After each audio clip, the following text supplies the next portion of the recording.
Yes, welcome to Springwatch. It's our first programme of 2013. We're back here at Here, the fabulous RSPB Reserve in Wales. A great range of habitats, everything from salt marshes through the lakes and the rivers, all of the rich oak woodland.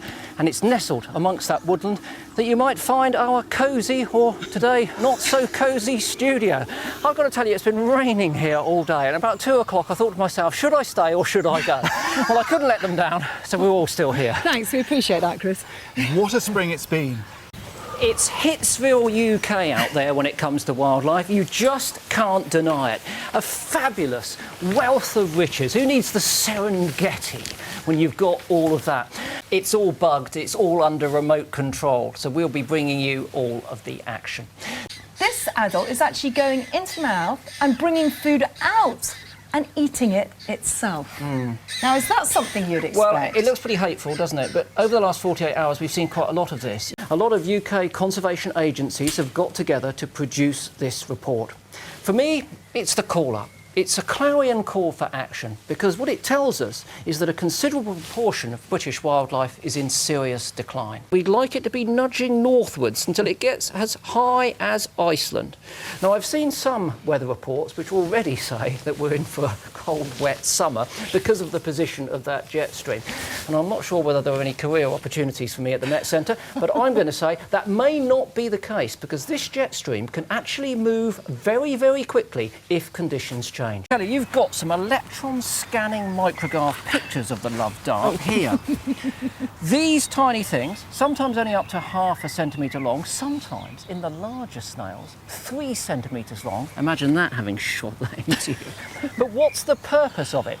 Well, it's to carry a bioactive chemical. This is drug stabbing time for snails, and the drug they require is this chemical which makes sure that when they pass the sperm from one snail to another, it isn't digested in the gut of the snail. It's absolutely pouring with rain. I'm terribly sorry. We failed to get complete control of the weather, but nevertheless, if there are any chicks in any nest that are going to withstand these sorts of attacks, then these ones have got the right profile to do so. Let's cut live to the interior of our rodentorium now. And you can see inside there's masses of bait. When it comes to baiting animals, we're not cheapskates on Springwatch. There's a bountiful supply of food and coots and so on and so forth. If we get a chick, you'll be down there with your camera, won't you, to get a photograph? Oh, if those eggs, the magnificent 7 hatch, I shall be elated. It's easy to look at the weasel and paint it as the bad guy, but remember, this is spring. So many animals are fighting for survival. It's likely that that weasel has its own nest with its own little babies in that it's got to feed. And unfortunately, it's feeding them on our dunnock chicks. But of course, that dunnock will probably mate again. This is wildlife, this is what happens. The weasel looks around a bit, but what happens next? It's a little bit sad, because the parent comes back. What does it see? It sees an empty nest, I'm afraid. I know. A lot of people out there will be thinking that weasel should go straight to hell because somebody got murdered. But frankly, that's how it happens. That's the story of life. You know, the weasel might have had a hungry nest, and it won't have wasted those chicks. It would have killed them and stashed them, and it will return to them. You've got to think of it as going to a supermarket and finding it full of food. When you go shopping, you don't buy 1 can of beans and then go home. You take 5 cans of beans with you. So it's cruel and it's harsh in one way, but it's the cycle of life, and that's what it's all about in springtime. And of course, there are other nests down on the mire there which are equally vulnerable. Let's take a look at our reed bunting. Let's go live to that nest. You see, lightning strikes not once but twice sometimes. And these birds, the reed buntings, have an astonishing failure rate. Now, behind me, if you look down and across the murky, grassy field here, you can see some barns. And last year, and the year before, if you were watching Springwatch, these were a hive of activity. They were filled with baby barn owls like this. and we all enjoyed some groovy times watching these birds. They were great characters. Pretty strong and their healthy. feathers are growing very rapidly now. Every time we look at them as a day goes by, they're more and more feathered. These are quite large and robust birds. Now, it is like a game of police and thieves down there, but take a look at this as well. They fledge really early, and that's part of their survival strategy. It is. They fledge after about sort of 9 days, 9 or 10 days, which is 3 or 4 days before they can fly. For them, it's, you know, death or glory. You know, they've got to get out of the way of any of those predators. That's fantastic, isn't it? Look at that. Look at that. So resourceful. Let's go live to our jackdaws, because it's not just siskins that have monopolised the sheep's wool. Look at this, a veritable shepherd's delight in there. A whole pile of wool, although jackdaws will add all sorts of things into their nest. Now, we're continuing to explore the reserve here, so we've come down to Heron Point, and you can see the salt marsh stretched out behind us here. Well, we call it Heron Point. When I was meeting one of the locals the other day, they said that this was called Lover's Rock. Oh, yes. Ooh, yes. Okay, there we are. Prey food is being brought in, and some of it quite surprising. That is a mole. Chris, that's not what you'd expect a buzzard to be feeding its chick. It isn't, because, you know, moles stay free of predation by spending all of their lives beneath the ground. And we also want to know what you and it were doing. If you're eating a sandwich, we'd quite like to know. If the kestrel's eating a sandwich, that would be very interesting as well. And what we want to do is produce a map of all of our kestrel sightings by the end of the series, so that we can see if there were any kestrel hotspots where we can work harder for conservation, or whether there are areas where they've already disappeared and perhaps putting up nest boxes might make a difference. So come on, let's go crazy for our kestrels. Keep your eyes open and please fill in that report form on our website. What a glorious evening. Look at this, the sun is shining. Chance of a suntan. An atom tan is possible tonight. Runty, you can see he's been highlighted Runty? there. Runty. Don't call him Runty. Why not? Runty's bound to fail, isn't he? An animal called Runty. What are we going to call him then? Call him Rudi. Rudy. Rudy can't fail. He won't fail. If you call him give him a sensible name like that, there's every chance he'll survive. So Runty Rudi, didn't look quite so good. And now look at this. You can see the intruder looking through the nest box Beady hole. little eyes, look at that. The chicks are up and standing, but look what happens now. This gets very aggressive, as I say, it's quite distressing. It starts pecking the chick. Even the other intruder comes in, having a right old go at that one particular chick. He's fighting back, which is a good sign. He's showing a bit of strength, but it goes on and on. They just keep pecking that chick. The parent comes in, almost looking a bit submissive, but the parent comes in with food, so there's very little it can do. This is the trouble. There's masses of hate and war going on down there, but those others can't clamp down on it simply because they're out getting food. There's only 2 of them. They've got to go and get that food, and even when it came back, it couldn't chase them off because it literally had its mouth full. That's the truth of it. We launched our Kestrels Count, and already that website has had 10,000 hits, and 2,500 people have marked up where they've seen kestrels. We even had one in America. That's pretty good. That's a good reach out. So look, we really want you to get involved. Don't sit at home thinking, I'm so bored. You know, with the USA involved, we need to top them. So make sure you get out there this weekend. The details on our website, ID, find the kestrels, put up those reports because we need them. And that's a great success. In the space of just one day, 2,500. Thank you very much indeed. Done. That's brilliant. Some chicks which hatched just a couple of days ago. It's a grasshopper warbler. Now, grasshopper warblers have had mixed fortunes in recent times. Throughout the 60s, 70s and 80s, they were in serious decline. But in the last few years, they've greatly increased their numbers. We think this is because conditions in Africa, they're migrants, they go back to places like Senegal and Gambia in the winter.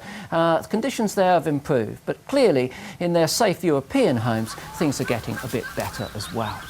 Let's take a look at what's been happening here. There are 7 eggs in there. You name them the Magnificent 7. And let me tell you, when they hatch, they really will be the Magnificent 7. I've only seen a picture of them, but they are like 2 little black pom-poms stuck together. You know those pom-poms you used to make as a kid? Well, you probably didn't, but I did. But they are absolutely adorable. It will be such a treat if we see them. So fingers crossed they will hatch soon. I tell you what, it's going to be absolutely fantastic. But Yolo Williams has been looking for fantastic birds himself. Let's go one more time to Yolo Williams in the search of hen harriers. Welcome back to the high tops of the RSPB's Lake Vyrnwy Reserve. And right, fingers crossed, let's go back to the live camera one more time to another stunning area. It's back to you at Ynys Hir.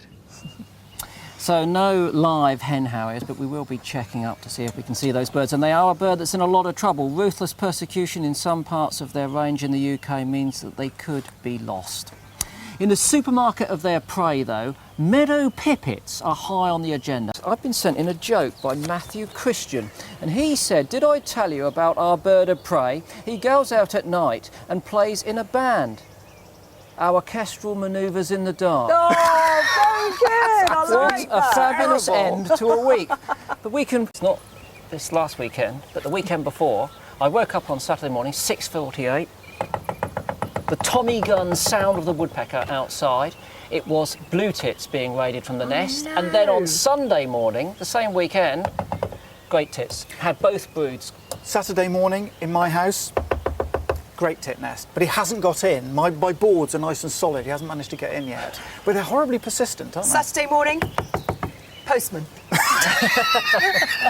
All in one weekend. Beautiful pictures, music.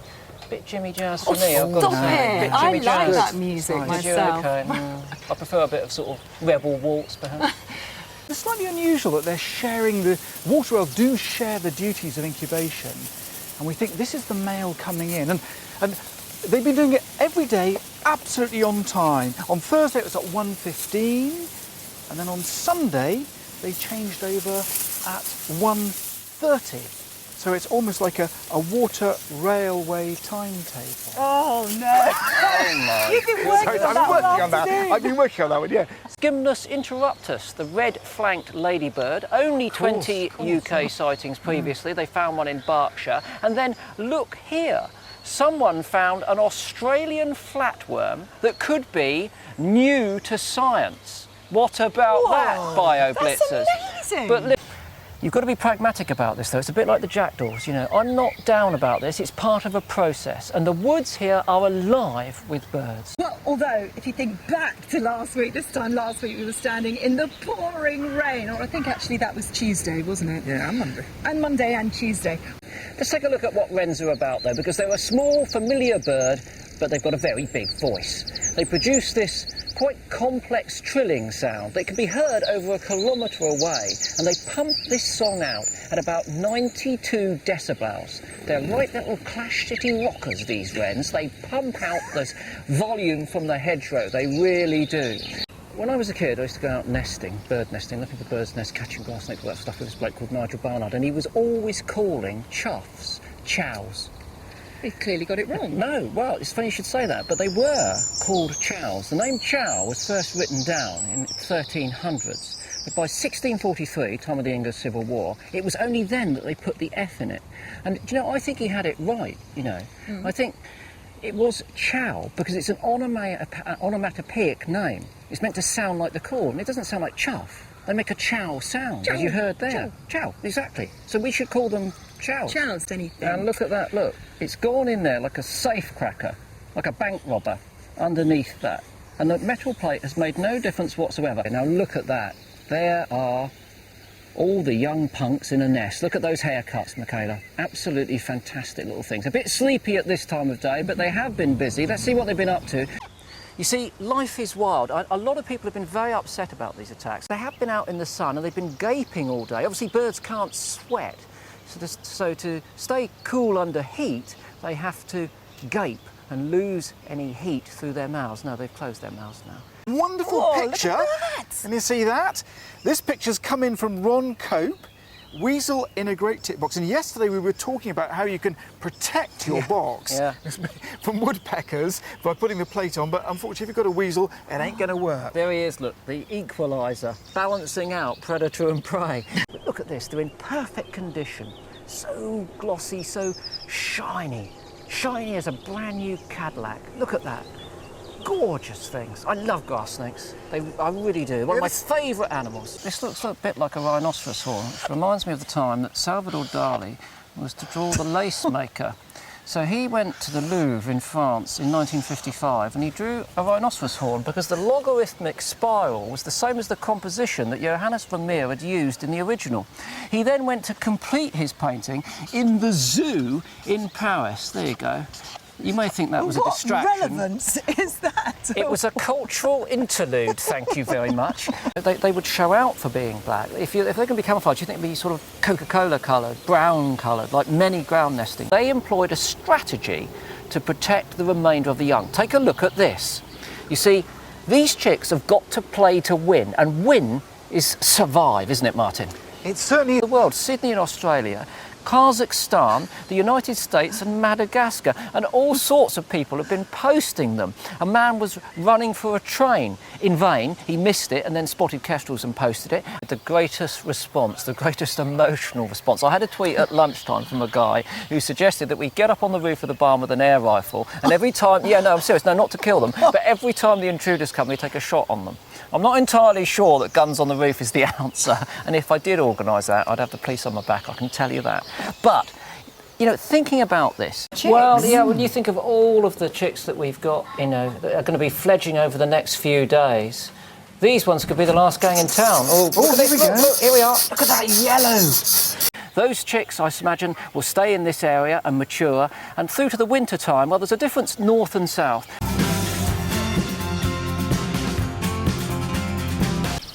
And look at this, they say that Charlie don't surf. Well, grass snakes certainly do. And look at the speed it's getting across the surface there. That's fantastic. Making a great escape on this occasion from the heron. In black and white because it was at dusk. And one of the things that these birds have to do in the wintertime is huddle together to stay warm. And when you're a long-tailed tit like this, you need to know your rights, and that is that when you arrive, you can push the others out of the way and settle in the middle where it's warmest. And they continue to do this. Now, this is implicitly important. These are tiny birds. They lose lots of heat every night. So staying warm, being a member of a flock, is a great advantage. Our ears, they are exactly the same. We cannot tell them apart unless we produce these here. Now, this is what we call a sonogram, and this is a graphical representation of those sounds. And you can see that each of those little chirps leads to a peak in the sound going across here. But Michaela, when you look at the sonogram then, which one do you think is the odd one out? Well, I definitely say that one. And these two are related. You looked at the back of the card, cheat. I didn't. You were right, of course, you're right. Yes, very soon lose this skin that's covering it now. It will pupate and turn into one of the most spectacular moths of all. He's going to have to work a lot harder, or all his efforts so far will come to nothing.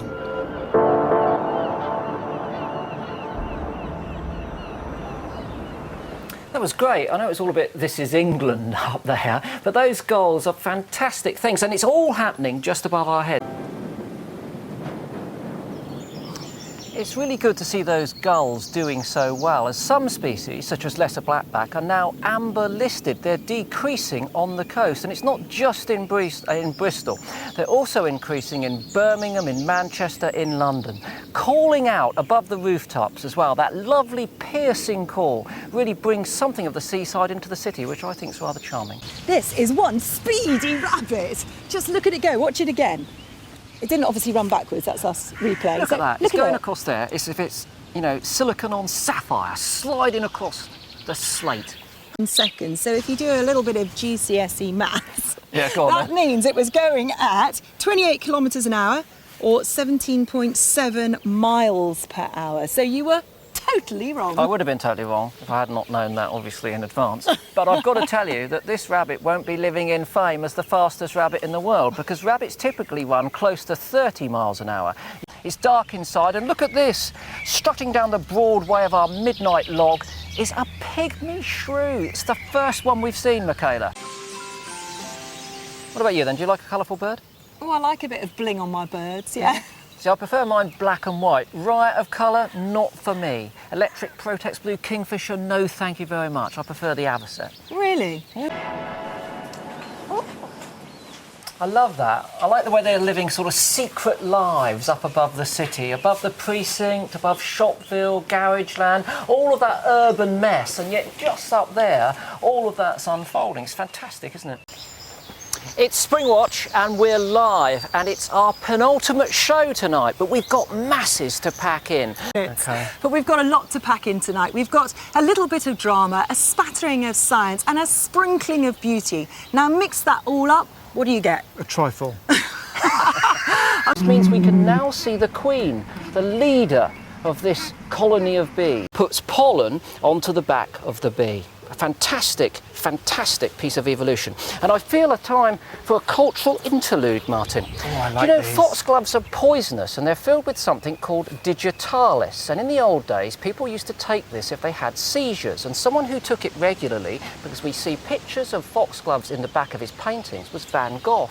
And we think that this drug, digitalis, inspired his yellow period. And one of the side effects is seeing halos around bright lights. And that's why he painted Starry Night with all of those beautiful halos around the outside of it. You don't get that stuff anywhere Did that else. enrich your life, That's mate? absolutely brilliant. I didn't. No. The woodpeckers can get in and eat them, which is, I don't know, do you like woodpeckers? I like woodpeckers. Chris, do you like woodpeckers?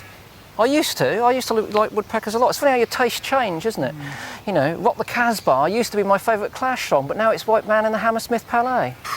Nevertheless, I digress. Let's go live to our Rodentorium. Well, do you know, it's a funny thing because you either love these birds or you don't. I have a grudging respect for them, and whether we like it or not, the birds are here to stay. And I've grown so fond of them. When we go off air now in a minute, I'm going to share a kebab with my newfound best friends. Superb.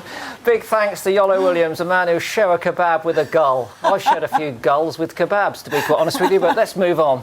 Now though, they are definitely nodding off. Look, you know, it's not just our birds that have been fledging. Plenty of our viewers have been sending in photographs of birds which have fledged in their gardens too. Look, I like this one in particular. This one is of a starling adult here feeding a youngster, and this one is from @Janie Jones. No, hold on, sorry, Greg Coyne, from Greg Coyne, sorry, that one. This is a little robin from David Gahan, which is very sweet. Look at Lovely. that. It looks a bit wet. In week one, we launched our survey this year in conjunction with the Hawke Conservancy Trust, Kestrels Count. We wanted you to spot kestrels and let us know. You've done brilliantly. We've had 25,000 reports of these beautiful birds from all over the country and from all sorts of people.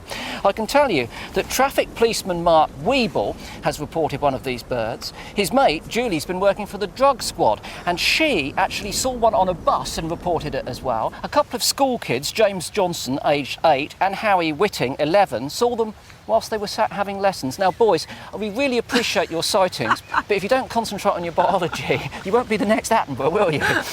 There were some in Wales, but there seems to be a sparse area up in Scotland, and indeed in parts of Wales around here. That doesn't necessarily mean there are no kestrels there. We've got to be very careful with this data and the way that we analyse it. It could be that there are fewer people here looking. And what we also need to corroborate this is to spot areas where there are no kestrels. But let's take a look at this part of the map here. There's something about England here in this area, Norfolk, because if you look at it, you can see there are lines running across the map, and these correspond with roads. Clearly, lots of people are spotting kestrels whilst they're driving. Now, this raises two questions. Is it because it's a good place to spot kestrels, because you can see them clearly, or is it that there are lots of kestrels there because the habitat, those road verges, is a good place for them to forage? Clearly, we need to do more work to find out more, and we'd like your help. So please keep contributing to this survey. Details still available on our website, and do think about getting more involved, because if you want to, there are plenty more things you can do to contribute and let us know more about the birds, then we can conserve them more effectively. But I have to say, 25,000, top work. Thank you very much indeed. It's been brilliant. We think that this is all about a dominance hierarchy, a social hierarchy that is established in this species, where those further up that hierarchy have not only the nesting sites, but the best nesting sites. So that's what it's all about. We've actually got a question about that very thing from Francis Brightman, who says, do the jackdaw chicks automatically inherit the social status of their parents, or must they work their way up from the bottom of the social order? That's a very good question. Yes, that's it. They start at the bottom. When they fledge, they'll find their mates in their second year. And what's interesting is that the female jackdaws typically pick males which are a little bit older than them. We can make an anthropomorphic parallel between us and humans here, because I can tell you that women pick partners not that are only 1 or 2 years older than them, but typically 3 years older, and on average at the moment 7 years older. Really? Yeah, that's true. The other thing is that these jackdaws, once they find a partner, it's also further up the higher, it's higher up in the social status. So basically, they're moving up a class, these female jackdaws. Now, the bad news, Michaela, is that if the male dies, the female goes back to the bottom again. In fact, she may go back to the bottom to the extent that she'll never find another partner and never breed again. And again, I can give you some data here, cultural interlude, bit of human social biology. In 1958, 38% of women in the UK married up their social class. By 1977, 32% were marrying up their social class, so it had gone down a little bit. Now, only 16% of women in the UK actually marry up their social class, and 28% marry lower in terms of earnings and so on and so forth. So this leads me to a question, Michaela. How much money have you got? What at the moment? I've got about I think you're a little bit £10. richer than me. I think you've got a few more bob than me. Well, do you know, that's really lovely, but I am taking them. Funnily enough, 7 years difference. 7 years? I'm the average. I wonder what Martin is. I think he's a few more to his partner, isn't Always he? the bridesmaid. Martin. For a truly wild summer. And as part of Summer of Wildlife, there will be events run by all our wildlife partners across the country. In fact, the BBC are running one this weekend in Cardiff, so go and enjoy that. And of course, the truth is, the more interested we are, the more chance there is that all of our wonderful wildlife will be conserved and looked after for generations to come. Now, if you're looking for something to do perhaps this weekend to do with wildlife, go to our website and look on the Things to Do, brilliantly named, part, and put in your postcode and you'll find things to do over the weekend. That's bbc.co.uk/Springwatch. All our thoughts are with you, Ian. And a very big thank you to you, the audience, not just for watching, but getting so involved and contributing so much. You really are part of our extended Springwatch family. But continue to get involved, get inspired, engage with wildlife, enjoy it. Make the most of the summer, and we'll see you again for Autumn Watch. But for now, here's some of the best moments from this series of Springwatch.